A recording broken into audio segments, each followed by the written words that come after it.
I'm excited that everyone is here. I'm happy that you took the plunge to attend a workshop with the words binary and worldview in the title. So thank you very much.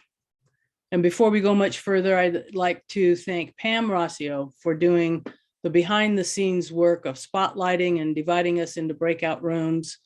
So thank you so much, Pam. I really, really appreciate it. And just a reminder to everybody that you will need just a single piece of paper and a pen or a pencil. It'll be just about halfway through the workshop.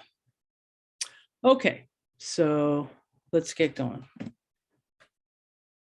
So information for this workshop came from two main sources. The first is a seminar I attended in November at Lewis and Clark College called Transgender in America. It was presented by Jen Burleton. And Jen is the program director of the Trans Active Gender Project that provides services focused on the needs of transgender and gender expansive children, youth, young adults, and their families. And the second resource I used was this book titled Life Isn't Binary: On Being Both, Beyond, and In Between. It's written by Meg John Barker and Alex Lantafi. So in this workshop, I hope to show how our cultural lens favors the male-female binary, and that it's not until we widen our view that we see the vast array of non-binary people we've left out. Don't worry, you don't need to memorize all these flags, but if these terms aren't familiar, it might be because we live in a culture that has been created to only see things through a binary lens. And now Monica Busby and Todd Sweetland are going to read the workshop parameters. Monica and Todd are also members of our gender neutral bathroom group. So Monica? This topic involves so many issues that we can't possibly cover them all, especially in an hour and a half. Some of the areas we won't have time to cover are the origins of gender, transgender, non-binary, heterosexual, homosexual identities. And although we will discuss gender neutral bathrooms at one point in the workshop, we won't be talking about specific ideas for the bathroom remodel. That discussion will happen at a later date when we have a little bit more information to share. Thank you. And Todd. Yes. Hey, congratulate yourself for signing up to come to a workshop that can challenge your comfort level at times. Respect others and their ideas. And as was mentioned, our time is limited tonight, and this topic is really big. Please write down your questions and wait until the designated question and answer period near the end to ask them. And lastly, when we go into breakout rooms, please pay attention to the time and leave space for everyone to participate. Thank you. Thank you. So a little bit about me. I'm not an expert about the binary, non-binary world. It just seems like I've been led here through a series of experiences that have motivated me to research and find out more information to share with others. And by the way, what comes to my mind is the words that we were all given, and my word at church, and my word happened to be daring. So here I am. My wife, Jane, and I served on our Central Pacific Conference LGBTQ task force in the 1990s. We traveled around Oregon, Southwest Washington, and parts of Idaho, facilitating workshops at UCC churches that were considering the open and affirming process.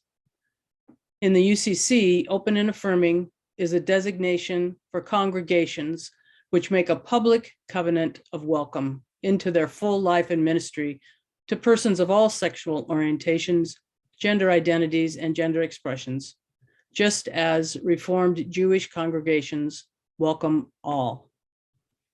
I also participated in LOUCC becoming open and affirming in 1993. We amended our statement in 2008 to include gender expression, to make it clear our welcome included transgender people. It's this statement that today is encouraging us to live into our words by making our restrooms gender neutral.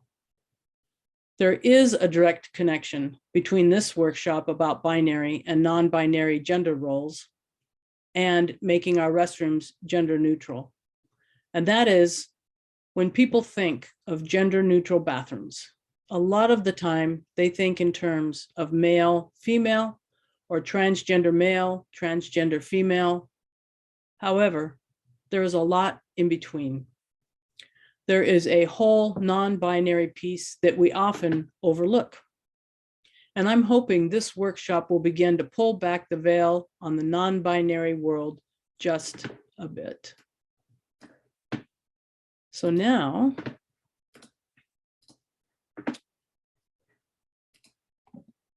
we're going to have a bit of an overview here. This is what we're going to be covering today. First, we'll talk about the terms binary and non-binary, what they mean and how they came to be.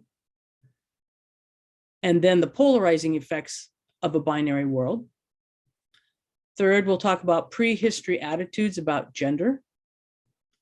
And then we'll talk about how philosophers and Christianity used binary thinking to separate people.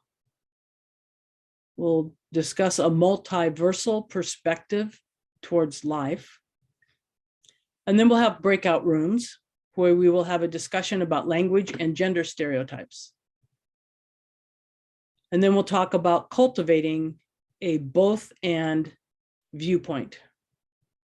And we'll end with questions. And if you would write your questions down as they come to you and put them in the chat, that would be great. We'll address them at the end, or at the end, you can just raise your hand and ask questions. All right, let's launch into some definitions. Binary means having two parts, like male and female, gay and straight, or a piece of music that has two similar sections that are repeated throughout the piece, or the binary numeral system of zeros and ones. In this workshop, we'll use the term binary to refer to male and female. Non-binary is an identity embraced by some people who do not identify exclusively as a man or a woman. Non-binary people may identify as being both a man and a woman, somewhere in between, or as falling completely outside of these categories. Transgender or trans is an umbrella term for people whose gender identity is different from the sex assigned to them at birth. For example, someone whose sex assigned to them at birth was male and their gender identity is female. Another definition we've heard is one who transcends gender. Cisgender, or cis, is a term used to describe a person whose gender identity aligns with those typically associated with the sex assigned to them at birth. People who are cisgender may or may not be straight. For example, in my case, I'm lesbian and cisgender. My gender identity, which is female, aligns with the sex that I was assigned at birth, which was female. In the Native American culture, there are people who are called TwoSpirit. TwoSpirit is a person of First Nations or Native American descent possessing both a male and female spirit. This term refers to non-binary gender identities that were present in some tribal nations before white colonization. Here's a short video about the TwoSpirit people.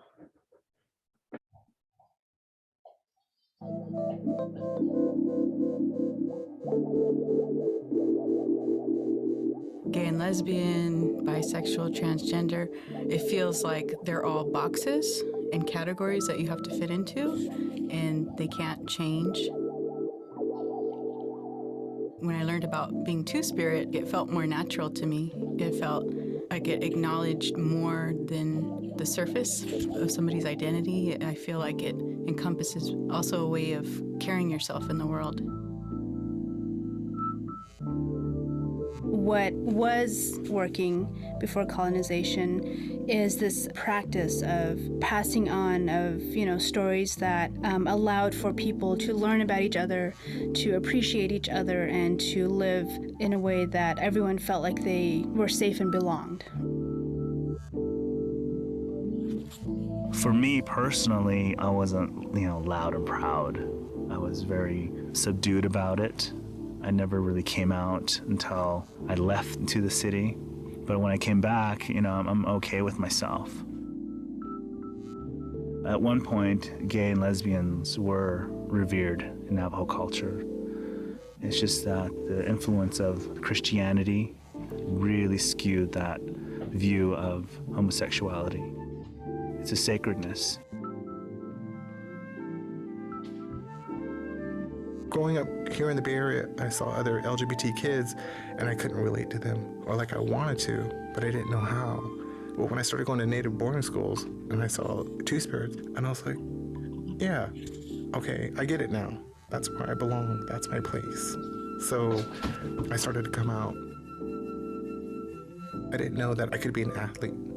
I didn't know I could be an intellectual. I didn't know that I could embrace all the good things that I knew about me. So my confidence level, it started to peak.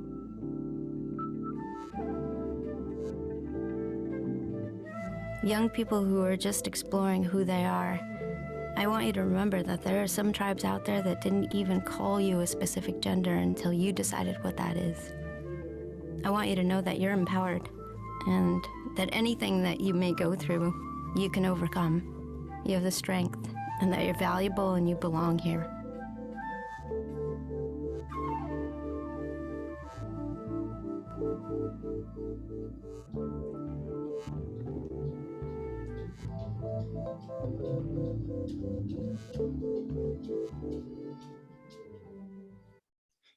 So to get our thinking going about the binary world, here are a few examples of binary categories.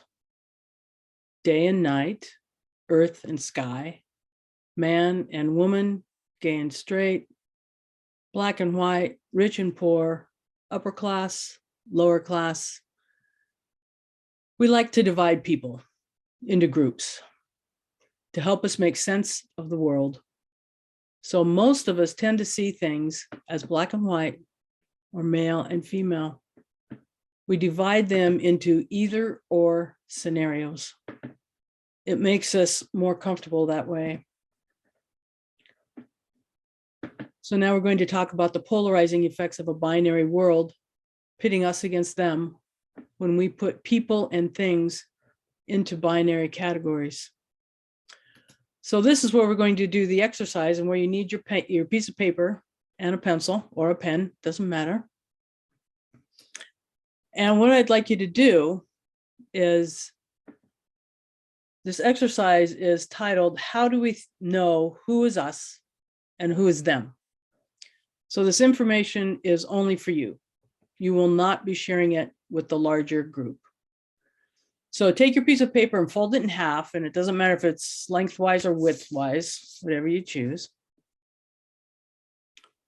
And at the top, on the right side, write the title, Different from Me.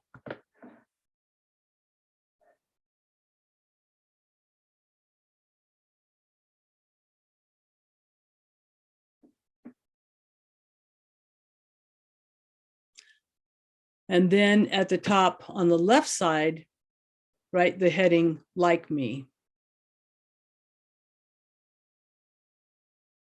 So what you're going to be doing is writing down some names of people who you know. You're going to take a moment to think about your relationships. So it could be relationships with your family, with people at work, in the church or the temple, or outside of home. So now simply write down just the names of the people who you consider to be like you in the Like Me column. People who you consider to be like you. It doesn't mean that you like them, but that they're like you.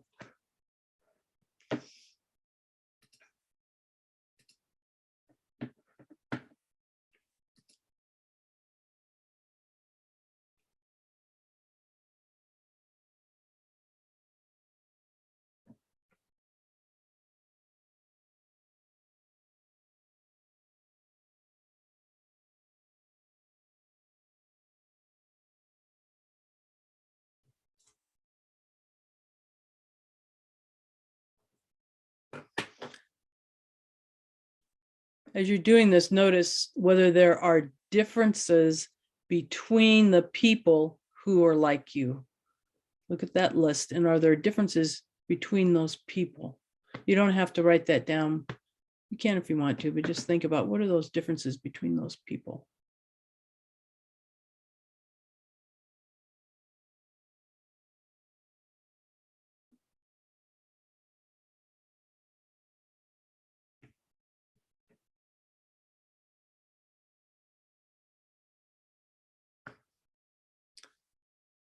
Next, in the column different from me, write down the names of people who are not like you.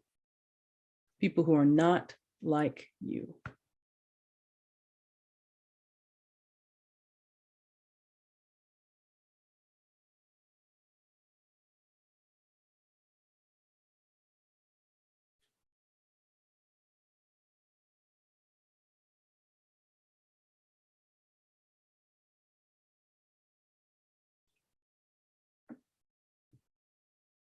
And then take a look at that list and notice whether there are differences between the people who are different from you.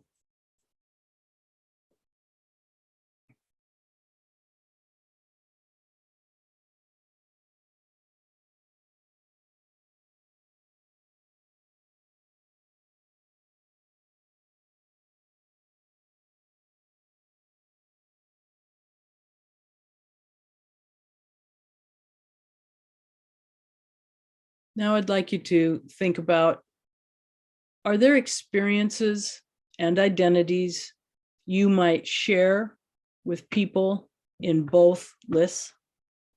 Experiences and identities you might share with people in both lists.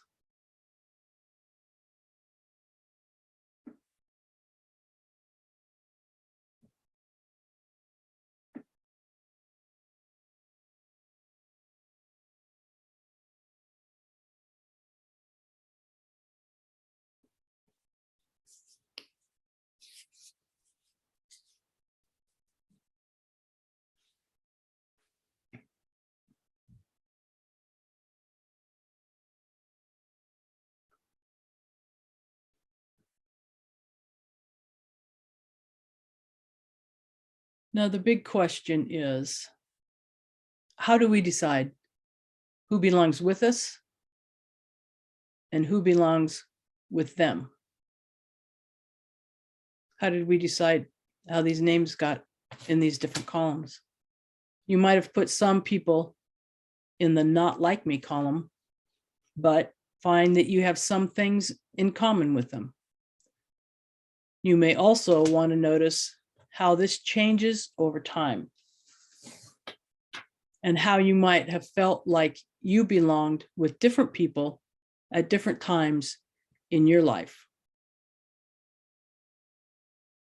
We did this exercise to experience a little bit how we are always categorizing people and how the parameters we use to group them change. Now, this is key. People tend to divide others into binary camps because they have trouble with ambivalence, having mixed feelings or contradictory ideas about something or someone. For example, having mixed feelings about a person who is male and looks female, or someone who is female and looks male. Some people see non-binary persons as a contradiction, and contradictions can cause anxiety in people. So, to ease their own apprehension, some people will look at a non-binary person and put them in a category of deviant or odd or some kind of other.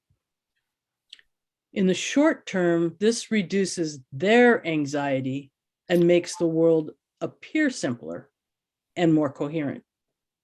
But the long-term costs are severe. Labeling into categories leads us to misunderstand people. This can negatively impact relationships in our lives. When we begin to dehumanize the other, we ultimately begin to dehumanize ourselves. And now we'll talk about prehistory, attitudes about gender that we are living with today. How did they develop? Prehistory, about 5,000 BCE. The practice of living in small groups was dependent on mutual understanding of the necessities for the survival of that group. In 3000 BCE, a woman's average lifespan was less than 28 years, and infant mortality was 70 to 75%. A sexual division of labor was created that was functional and approved by both men and women. Isolated groups and tribes grew and became larger communities and societies. And in time, those societies became civilizations. There really was no need for those gender-based decisions of labor anymore in these large civilizations.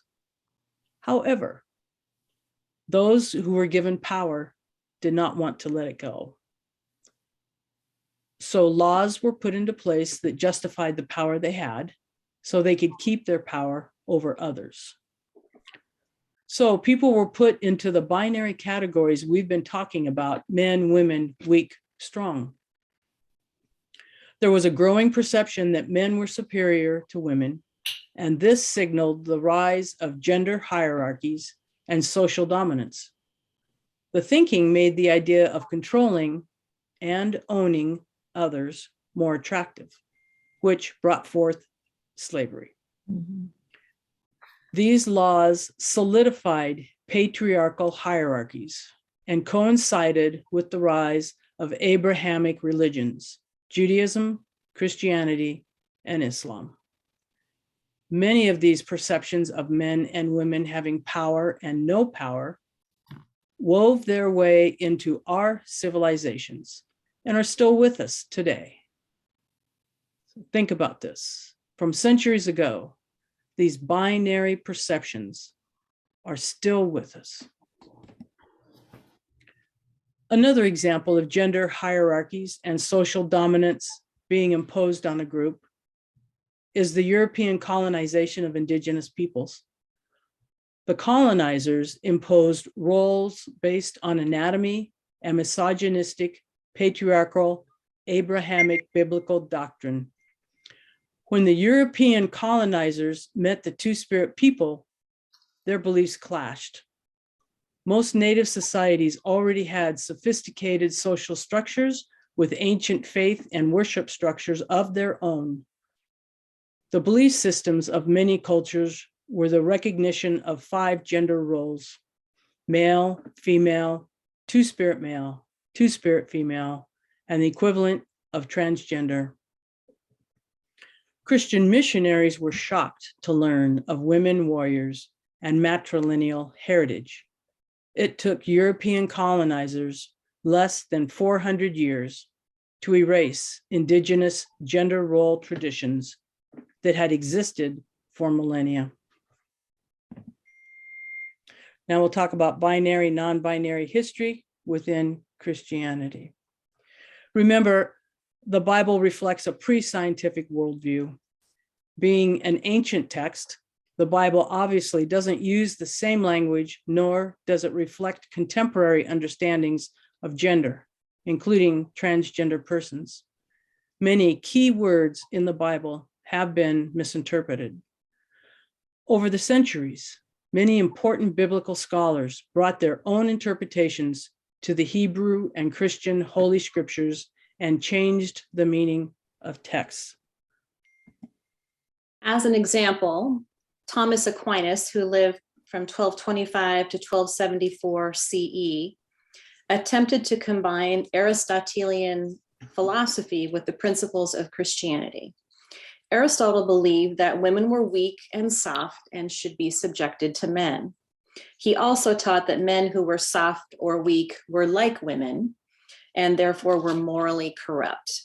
So it's this philosophy that Thomas Aquinas brought to Christianity. Thomas believed if sex didn't lead to having a baby, it was wrong. Therefore, homosexuals were an abomination. Think of how many times today you've ever heard this said or seen people holding signs proclaiming this. All of this is to say that these people saw others living their lives in ways that didn't conform to society's norms, such as being perceived as effeminate. So they put them in the category of us and them, good and bad. While we're talking about binary, non-binary world, let's talk about Genesis 1, the creation story. God created man, male and female. Sounds pretty binary, doesn't it? Well, current thinking about this story is that there is a lot left to the imagination. When it is written that God separates the dry land from the sea, it is not meant to leave out the marshes, estuaries, and coral reefs. You can't name it all.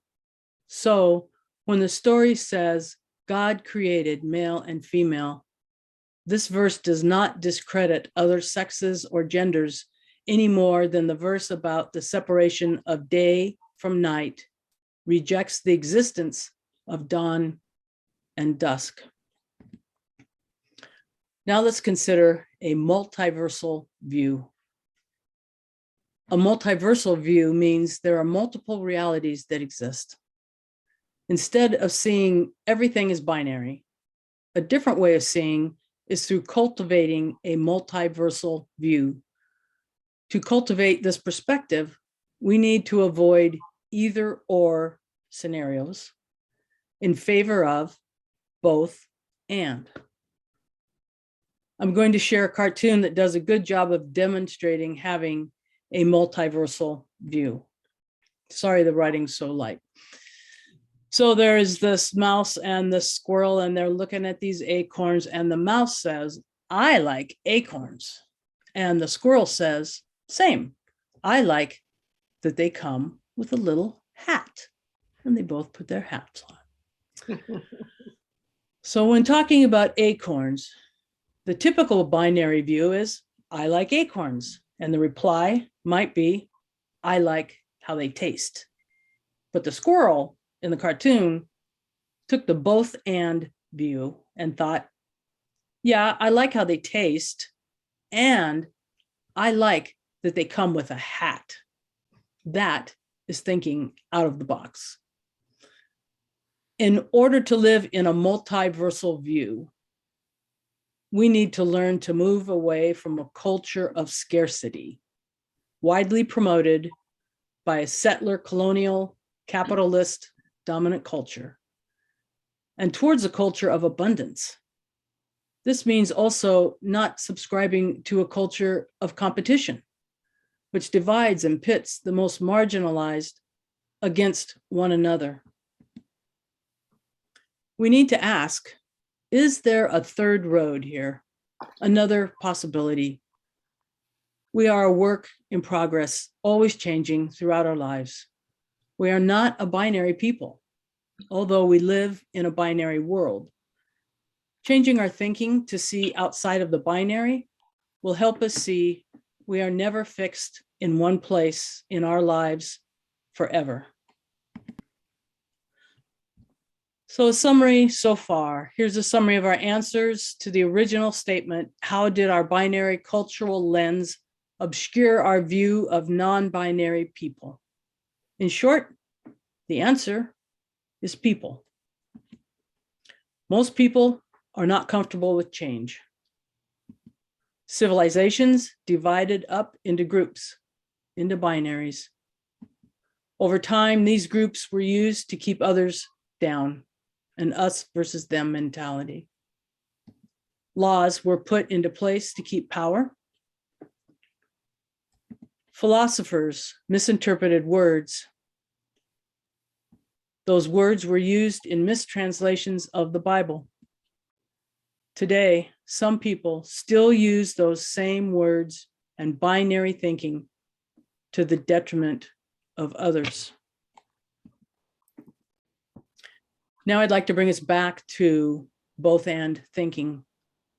We need to move from either or thinking to both and. I challenge you to think about both and in your daily lives.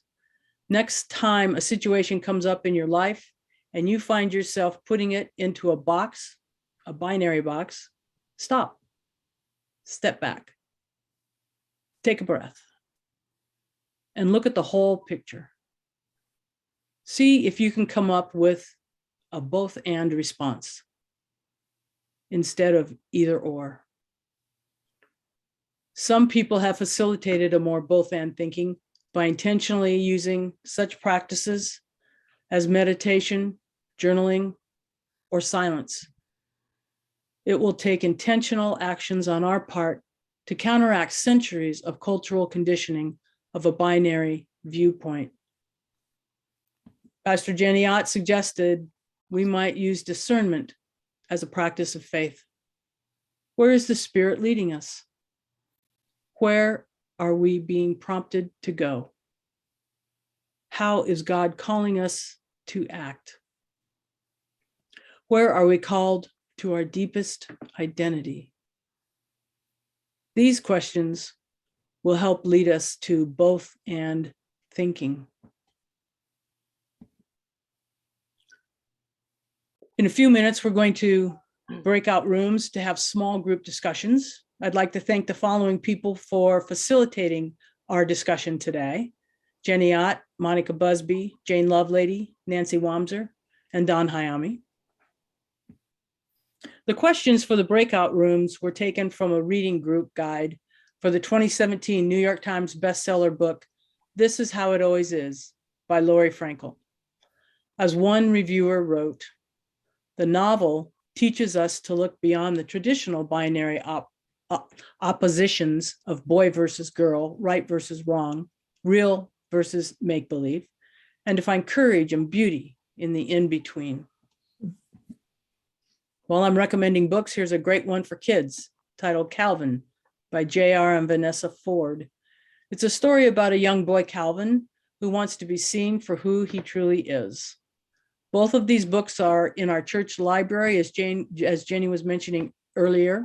And Carol Silva, our wonderful librarian, she told me that she spotlighted those books out in the narthex right now. She's already got them out there.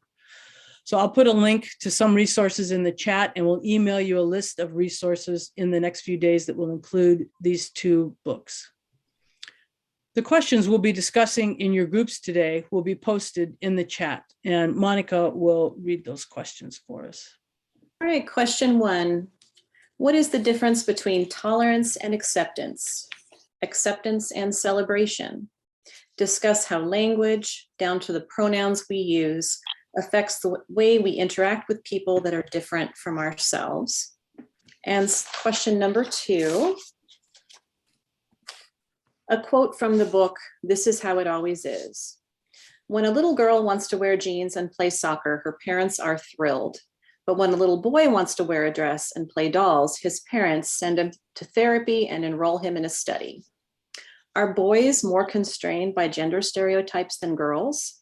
Does the weight of gendered expectations shift from one gender to another as we grow up? If so, when? Thank you, Monica. So now Pam is going to put us into groups. Okay, so this next section is how to cultivate a both and view.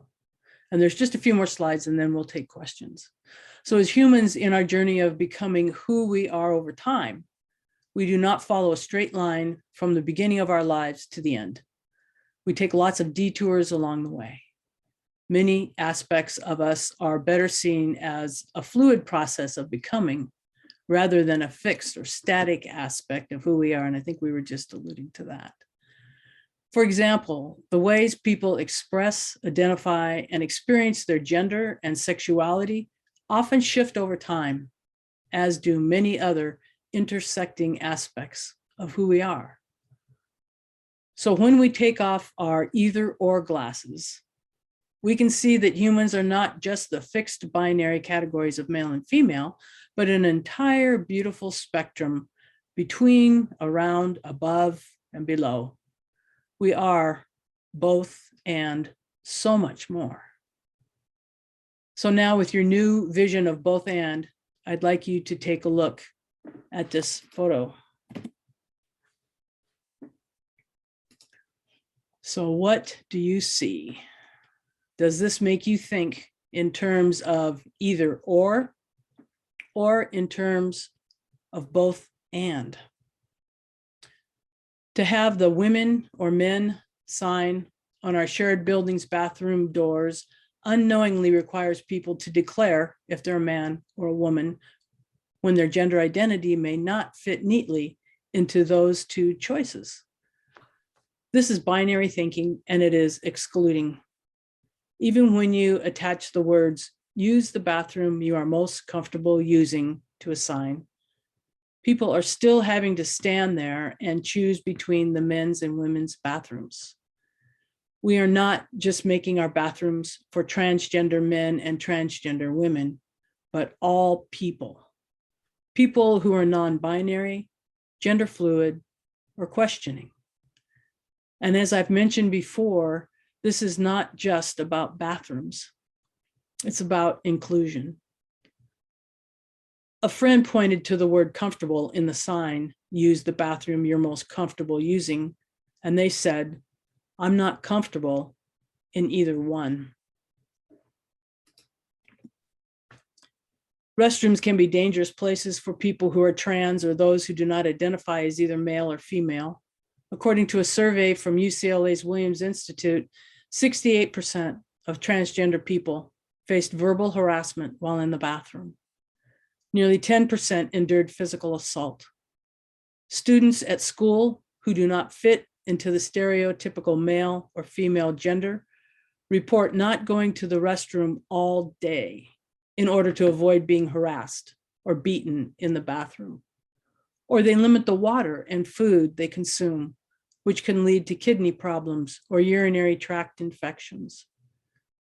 This is not just college students, but high school, middle school, and yes, elementary age children as well.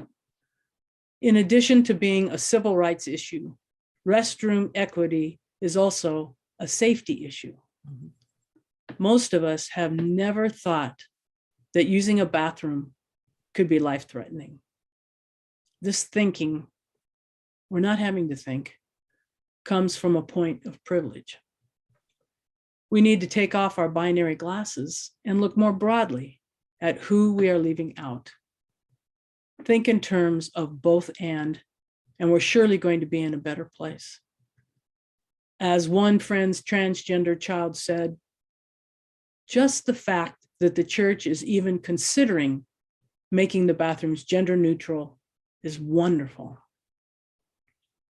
Jenny's sermon a few weeks ago shines a light on the vast array of people we mistakenly leave out when we have binary thinking. I've asked Jenny to repeat the words she said in her sermon.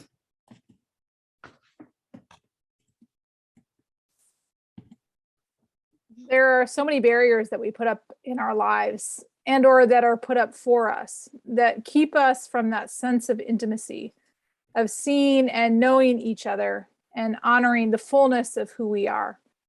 There's societal barriers of race and class and gender, where we are taught to see other rather than the fullness of who we are. Thank you, Jenny. And thank you everyone for your time and willingness to listen.